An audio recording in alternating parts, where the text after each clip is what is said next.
¿Cómo les va? En este video vamos a hablar acerca de la tentación o las tentaciones de Jesús. Sí, recordemos que en el episodio inmediato anterior, eh, Jesús se bautizó con el bautismo de Juan, descendió el Espíritu Santo en forma corporal como de paloma y se oyó una voz del cielo diciendo, este es mi Hijo amado en quien tengo complacencia. Luego de eso viene este episodio bien importante en la vida de Jesús. Está registrado en tres de los cuatro evangelios, los tres sinópticos, en Mateo 4, Marcos 1 y Lucas 4. Luego del bautismo, Jesús fue llevado por el Espíritu al desierto para ser tentado. En los evangelios se registran tres tentaciones en tres lugares diferentes. Fue tentado a convertir las piedras en pan, fue tentado a tirarse desde el techo del templo, fue tentado a adorar a Satanás para recibir los reinos del mundo. Eh, Marcos hace una referencia muy cortita a la tentación, no describe estas tres, en solo dos versículos habla de que fue llevado al desierto para ser tentado y que salió victorioso. Sin embargo, Mateo y Lucas sí los registran, la única diferencia es en el orden. Y hay una leve diferencia en el orden en que suceden las tentaciones, pero eso no cambia la realidad de lo que sucedió allí.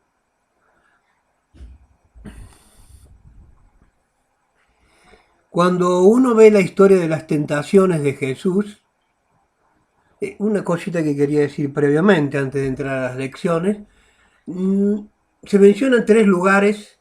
Dice que fue llevado por el Espíritu al desierto para ser tentado por el diablo. Y después vemos que dice que el diablo lo llevó hasta el pináculo del templo, etcétera, etcétera. No sabemos, nosotros los que estudiamos estos episodios, los que estudiamos la Biblia, no sabemos cómo fue el traslado. No sabemos si fue trasladado físicamente o si fue como alguna especie de visión. No sé, sabemos si estuvo en tres lugares o en uno y de allí tuvo tres visiones.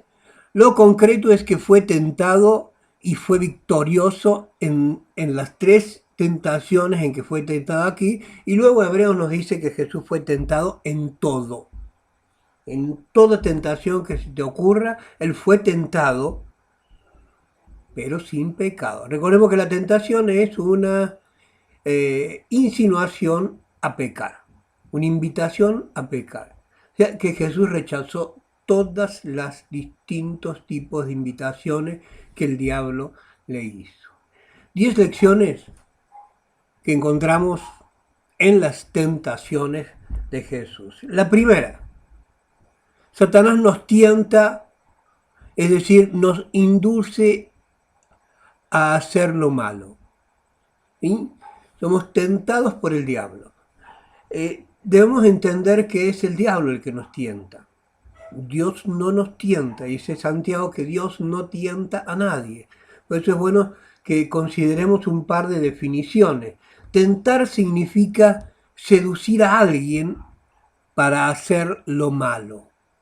Entonces, cuando sos tentado, eh, recibís continuamente la propuesta con el fin de ser seducido, dale, dale, hacelo, todo lo hacen, una mancha más al tigre, etcétera, etcétera, todo con el propósito de que hagas lo malo. Y otro término, son muy parecidos, pero los propósitos son diferentes, probar. Porque Dios no tienta, pero Dios sí prueba. La prueba es para desarrollar el carácter y examinarlo. Si yo soy un fabricante y fabrico mi producto, entonces antes de sacarlo a la venta, de sacarlo al mercado, tengo que probarlo. Tengo que probar la calidad del mismo. ¿Sí? Imagínense que estoy vendiendo, fabrico un pegamento. Y lo veo, bueno, lo saco, muy lindo, eh, es transparente, tiene una textura buena, tiene un envase que dice pegamento, bárbaro, sale al mercado. No, no, antes de salir tiene que ser probado. Y la prueba consiste en tratar de demostrar la calidad, tratar de demostrar que ese producto cumple con lo que dice que hace. Si el producto dice eh, que pega cuero, tengo que probar, tengo que hacer pruebas para ver si produce, si pega cuero. Entonces nosotros lo experimentamos la prueba. Dios nos prueba para ver de qué calidad estamos hechos. Una evaluación tiene el propósito, por lo menos en el ámbito educativo, tiene el propósito de verificar si los alumnos han aprendido o no. Es una verificación del proceso de enseñanza-aprendizaje. La prueba, Dios nos hace pasar por pruebas para demostrar de qué material estamos hechos. El tema es que la tentación y la prueba muchas veces tienen el mismo formato. Y a veces es lo mismo. O sea, bien el diablo no puede hacer nada por sí mismo. El diablo habla con Dios y dice, mira, quiero enfermar a este cristiano que se llama Gustavo. Quiero enfermarlo porque habla mucho de Dios y todo lo demás, pero porque nunca se enfermó. Entonces Dios evalúa, considera los pros y los contras, y dice, dale, te doy permiso para que Gustavo sea probado a través de la enfermedad. Y Dios quiere hacer una prueba con nosotros. El diablo quiere que uno caiga, que uno peque. Dios no quiere que uno peque, pero Él quiere probarnos, quiere ver de qué estamos hechos, quiere ver y saber si vamos aprendiendo las lecciones, porque la vida cristiana es una escuela en la cual estamos cada día creciendo, o a eso apuntamos, para llegar a ser hasta la estatura de la plenitud de Cristo. Y para llegar a ser como Cristo, hay que crecer. Y para crecer hay que pasar exámenes. Entonces es necesario que Dios pruebe a sus hijos para ver y corroborar el crecimiento o no. Esa es la primera lección que uno aprende acerca de la tentación, ¿sí? Que la tentación no viene de parte de Dios, sino que viene de parte de Satanás, pero que Dios la permite porque sabe que podemos superarla y que podemos aprender algo de ello. La segunda lección a considerar, acá la hemos enumerado más que con número, con letra. La lección B es: el Espíritu Santo nos lleva y permite que seamos probados. Todo lo que nos sucede es permitido por Dios. Romanos capítulo 8, versículo 28 dice: y sabemos que a los que aman a Dios, todas las cosas le ayudan a bien. Esto es a los que conforme a su propósito son llamados.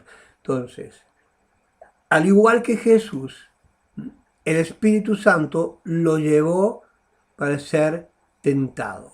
Entonces el Espíritu nos lleva y permite que seamos probados, permite que seamos tentados porque Dios quiere probarnos, quiere saber de qué material estamos hechos.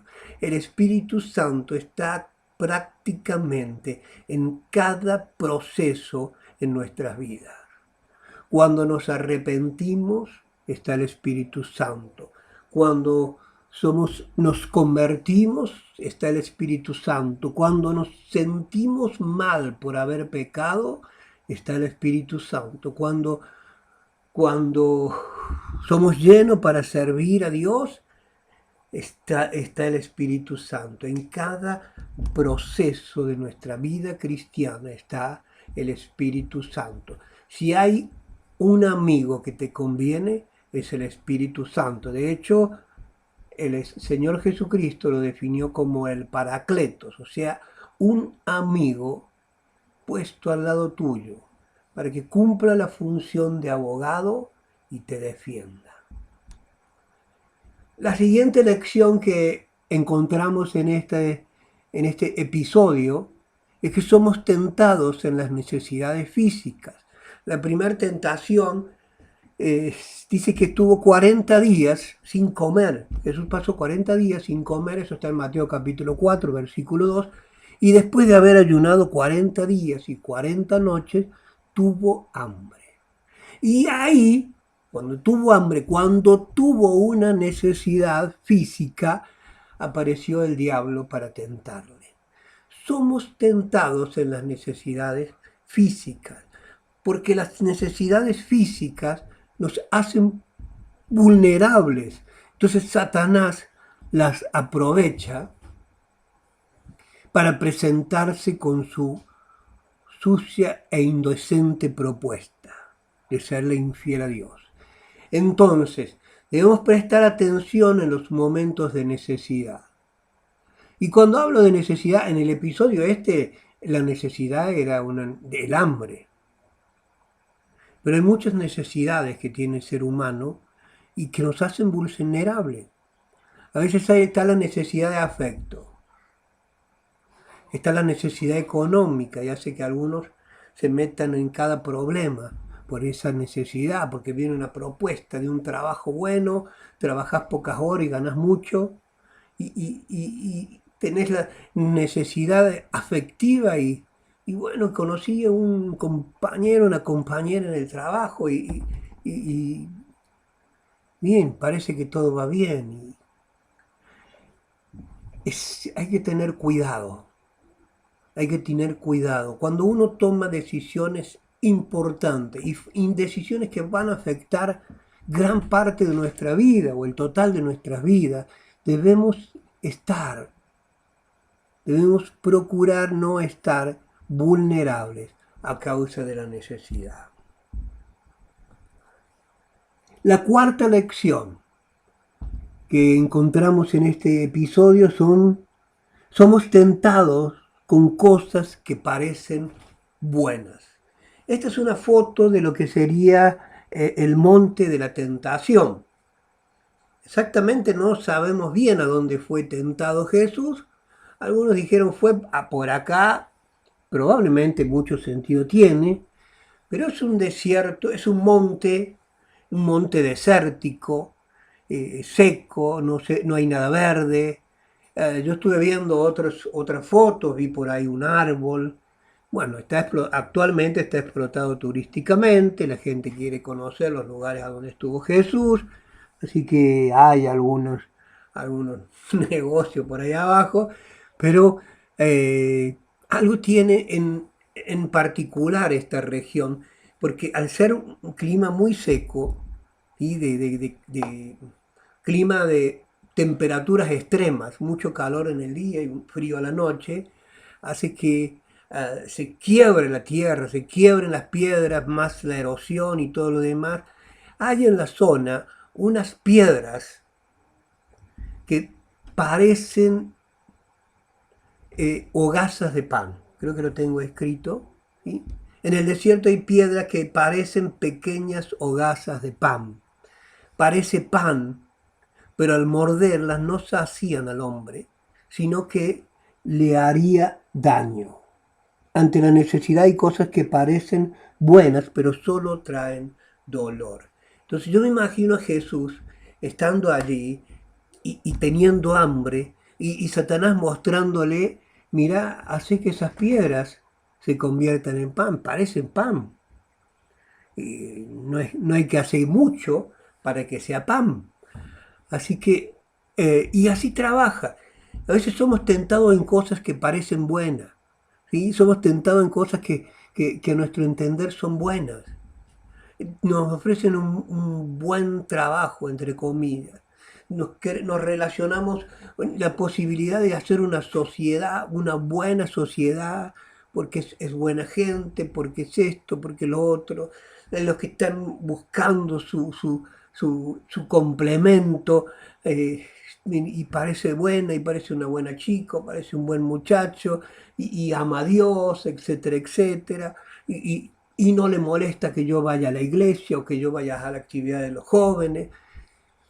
Sin embargo, hay muchas cosas que parecen buenas, pero que finalmente es como meterle un mordisco a una piedra. No solamente no te va a alimentar, sino que también te va a romper los dientes. Te va a hacer mucho daño. Querías tener alimento, querías sustentar tu cuerpo, querías suplir una necesidad y quedaste con una necesidad mayor, porque te quedaste con hambre y te quedaste con los dientes rotos. Ante la necesidad hay cosas que parecen buenas, pero solo traen dolor. Por eso tenemos que ser sabios en las decisiones que tomamos. La quinta enseñanza, la quinta lección es que somos tentados a desvirtuar el sentido del milagro divino. Un milagro, por regla general, es una intervención de lo sobrenatural en lo natural. Entonces nosotros nos movemos en un ámbito natural, pero a veces lo sobrenatural interviene en nuestro entorno y eso es un milagro. El asunto es que en la vida nos encontramos con que hay milagros que vienen de parte de Dios y hay milagros que no vienen de parte de Dios, porque el enemigo también tiene cierta posibilidad. ¿Sabes que cuando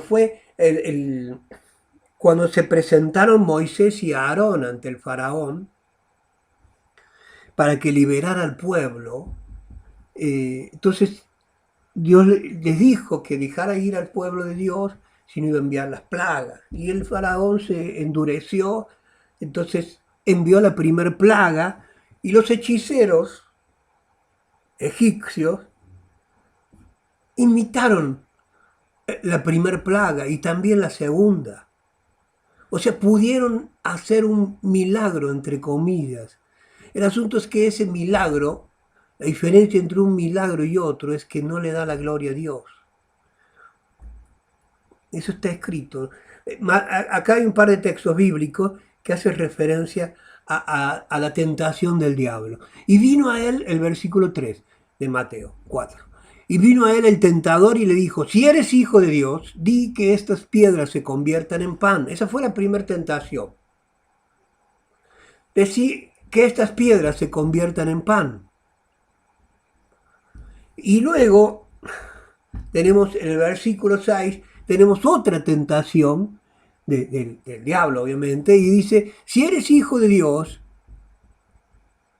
échate abajo. Así te lo había llevado hasta el pináculo del templo, porque escrito está a sus ángeles mandará acerca de ti y en sus manos te sostendrán para que no tropieces con tu pie en tierra. Entonces, el problema es que los milagros que el diablo quería que Jesús hiciera desvirtuaban el sentido de un milagro divino, porque un milagro divino le da la gloria a Dios.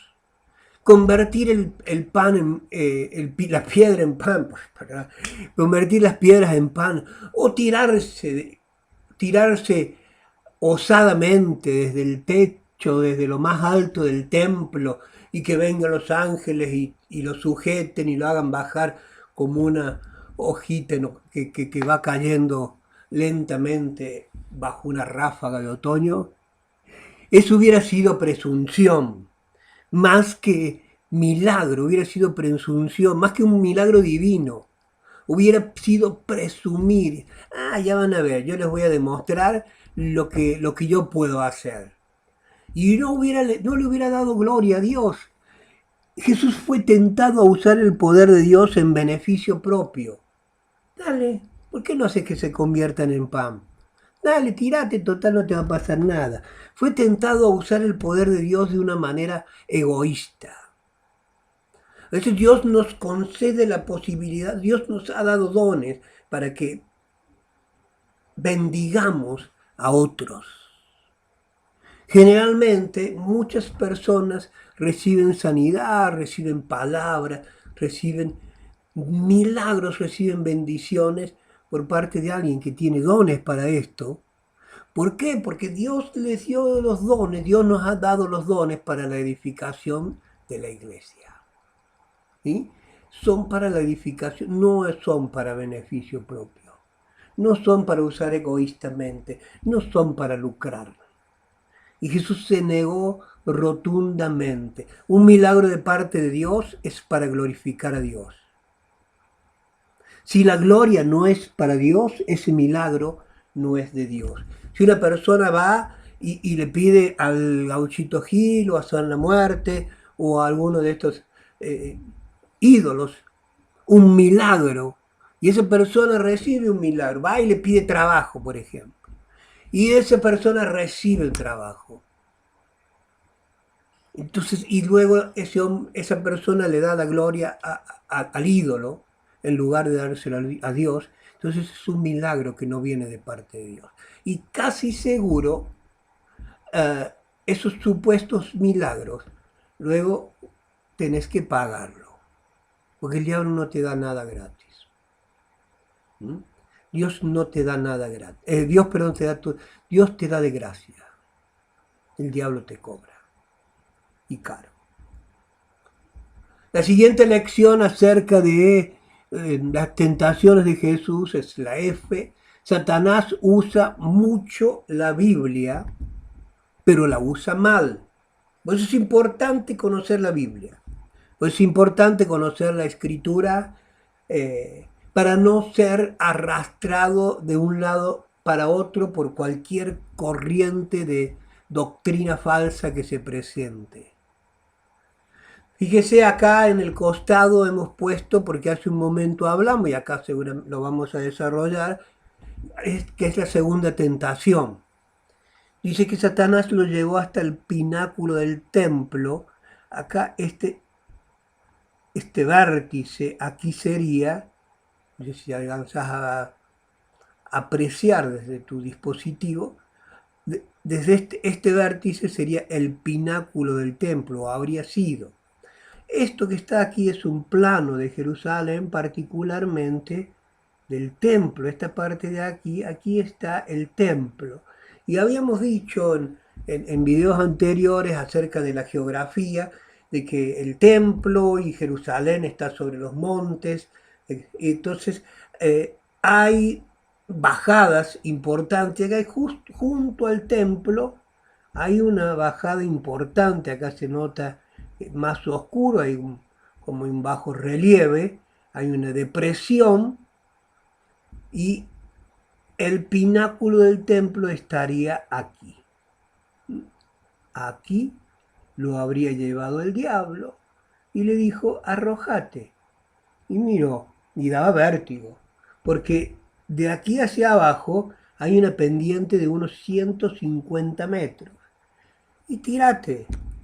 Total dice, las escrituras dicen que a tus ángeles mandará acerca de ti. Fíjese que cuando el diablo lo tienta, usa la Biblia. En ese costado del templo, el muro tenía una caída de 150 metros. Usa la Biblia en Malaquías 3.1 y dice, vendrá súbitamente a su templo el Señor. Y luego en el Salmo 91, 11 y 12, dice, pues a sus ángeles mandará acerca de ti que te guarden en todos tus caminos. En las manos te llevará para que tu pie no tropiece en tierra. Fíjese cómo cita la Biblia el diablo. ¿Qué manejo de la Biblia que tiene el enemigo? Fíjese, preste atención, que en una guerra es importante conocer las armas que tiene el enemigo. Y la realidad es que nosotros nos enfrentamos a un enemigo que conoce nuestras armas, que es la Biblia. Él la conoce y la usa y la va a usar. La va a usar para tentarte, pero la va a usar mal, como la usó aquí. Usó 2 textos bíblicos para que Jesús hiciera un acto circense. Tirate desde acá arriba, que total van a venir los ángeles y te van a sostener. Hacer como Satanás decía no era confiar en las escrituras, sino que era presunción, era presumir. No alcanzaría el objetivo divino ni usaría el método de Dios. El diablo tiene su propuesta, pero nosotros debemos ser sensibles, aún en los momentos de necesidad, a lo que Dios quiere que logremos y la forma que quiere que lo logremos. Deuteronomio 6:16, esa fue la respuesta de Jesús a Satanás: no tentarás a Jehová vuestro Dios. No tentaréis a Jehová vuestro Dios. Y hay una nueva lección que podemos aprender y tiene que ver con la tercera tentación. Satanás tentó a Jesús y nos sigue tentando a nosotros a llegar al trono sin pasar por la cruz. Dice que lo llevó a un monte alto y le dijo y le mostró los reinos del mundo y la gloria de ellos. Y le dijo: todo esto te daré si postrado me adorares. Lo llevó a un monte alto y ahí pudo ver los reinos del mundo y la gloria de ellos. La gloria, el esplendor, lo deseable de cada reino del mundo. ¿Sí? Pero te lo daré si postrado me adorares. Entonces Jesús vino a este mundo a recuperar el reino que el ser humano perdió, la autoridad que el hombre perdió cuando pecó. Dios puso al hombre en este mundo para que gobierne, para que señoree, para que reine sobre este mundo. Pero dice que él fue tentado y pecó y perdió esa autoridad que le había sido otorgada.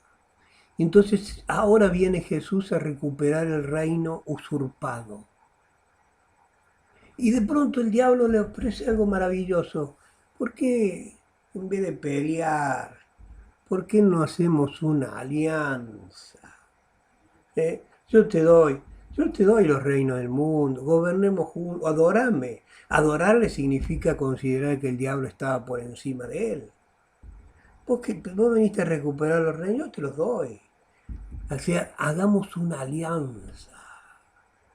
Vas a poder llegar al trono, vas a recuperar el reino sin necesidad de pasar por la cruz. Y más adelante Jesús, cuando estaba muy cerca de la cruz, dijo: Señor, si es posible, pasa de mí esta copa. Si es posible que yo no tenga que ir a la cruz, hacelo. Pero que no se haga mi voluntad, sino la tuya. La tentación fue el atajo. El diablo le ofreció un atajo. Él le ofreció un camino rápido. Él le ofreció un sobrecito para hacer una sopa, un café, una infusión instantánea. Un chasquido y lo tenés. Así, un atajo. Satanás lo tentó a llegar al trono sin pasar por la cruz. Le ofreció los reinos del mundo. Le propone una alianza. Pero Jesús venía a recuperar el reino. Y no solamente a recuperar el reino, venía a destruir al diablo y librar al hombre de su dominio. Y no había posibilidad de alianza. solo podía cumplir con su objetivo si pasaba por la cruz. Es un llamado de atención para los atajos.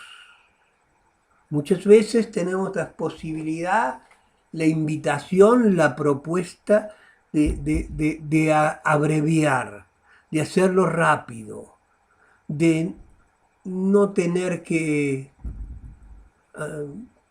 subir tantos escalones habiendo un ascensor. Pero a veces la única manera de llegar al trono es pasar por la cruz. Y Jesús lo logró. Jesús logró el propósito de su vida. ¿Y cuándo lo logró? En la cruz. No había otra manera. Otra lección, la palabra nos da la victoria sobre Satanás. La palabra nos da la victoria sobre Satanás. Jesús fue tentado 3 veces y a las 3 tentaciones Jesús les respondió con la palabra. Escrito está, escrito está, escrito está. Mateo capítulo 4, versículo 4 dice, escrito está, no solo de pan vivirá el hombre, sino de toda palabra que sale de la boca de Dios. En el versículo 7 dice, escrito está, no tentarás al Señor tu Dios. Y todo estaba escrito, todo está en la Biblia, en las Escrituras. Y en el versículo 10 dice, vete Satanás, porque escrito está, al Señor tu Dios adorarás y a Él solo servirás. Cada una de las tentaciones del diablo, Jesús las venció con la palabra. Y ahí acá hay una pequeña reflexión que lo encontré en un comentario bíblico y no quería dejar de compartirlo porque realmente es una linda aplicación. Jesús responde con las Escrituras. Deuteronomio capítulo 8, versículo 3. Deuteronomio capítulo 6, 16. Y el versículo 3. Las 3 citas son del libro de Deuteronomio. El libro de Deuteronomio se trata de las experiencias del pueblo de Israel en el desierto. Y así ofrece, Jesús utiliza las Escrituras y así nos ofrece la clave para interpretar el relato de la tentación. Utilizando la palabra de Dios, el Señor alcanza la victoria sobre las mismas tentaciones ante las cuales sucumbió Israel en el desierto, cuando éste quiso poner a Dios a prueba en tiempos de necesidad. ¡Wow! Jesús logró la victoria con la Escritura, victoria en las mismas tentaciones que el pueblo de Israel fracasó en el desierto. Otra enseñanza, y ya creo que estamos por la número 9, ahí. Esto no es la victoria final. Esta no es la victoria final. Si vences la tentación hoy, ten en cuenta de que esta no es la victoria final. Venciste y te puedes relajar y tomarte un descanso y dormir una siesta. No, no, no, no. Porque no es la victoria final. Jesús fue tentado aquí y fue victorioso. Tuvo una tremenda victoria sobre Satanás, pero durante el resto de su vida, él volvió a ser tentado. Jesús volvió a ser tentado durante toda su vida. Y eso nos enseña que nosotros debemos tener la victoria diariamente. Diariamente debemos ser victoriosos, diariamente debemos vencer la tentación. Y la 10ª lección es una deducción. Cristo contó este episodio para darnos valor. Si solo Jesús estuvo en el desierto, ¿cómo lo supieron Mateo y Lucas? Porque Mateo y Lucas nos cuentan de este episodio de las tentaciones de Jesús en el desierto. Pero estuvo solo Jesús. En el desierto Jesús estuvo solo y, y, y el diablo, el espíritu que lo llevó, y el diablo. Entonces, por un lado pudieron saberlo por revelación, ¿sí? Y por otro lado, y esto realmente me gusta y me impresiona, es que Jesús se lo contó. Que Jesús le haya contado a los discípulos esta historia. Y una vez fui llevado por el Espíritu al desierto, y ahí estuve 40 días sin comer. Entonces vino el diablo. Entonces él se lo contó con el propósito de darles valor. La enseñanza es: si yo puedo, ustedes también. Jesús enfrentó las tentaciones no como Dios, sino que las enfrentó como un hombre. Porque si él las enfrentaba como Dios, ¿cuál es el chiste? ¿Cuál es la gracia? Así cualquiera. Pero él las enfrentó como hombre. La clave de este hombre fue que las enfrentó como un hombre apoyado en Dios y confiando en su palabra. Él se apoyaba en Dios y no se apartó ni un momento de la palabra de Dios, y por eso pudo vencer cada una de las tentaciones con la palabra. En el episodio anterior vino sobre él el Espíritu Santo, vino en forma corporal como de paloma, y esa es la clave de la victoria. El Espíritu lo llevó para ser probado. ¿Por qué probar a Jesús? ¿Por qué Dios nos prueba? Porque sabe que podemos ser victoriosos. No hay prueba por la cual Dios nos haga pasar que esté diseñada para destruirnos. Todas las pruebas, tentaciones que nos toca enfrentar en la vida han sido diseñadas, medidas por Dios para que nosotros las podamos vencer. Y con estas lecciones, con esta reflexión, quiero que te quedes, que las atesores en tu corazón, y nos encontramos en el siguiente video.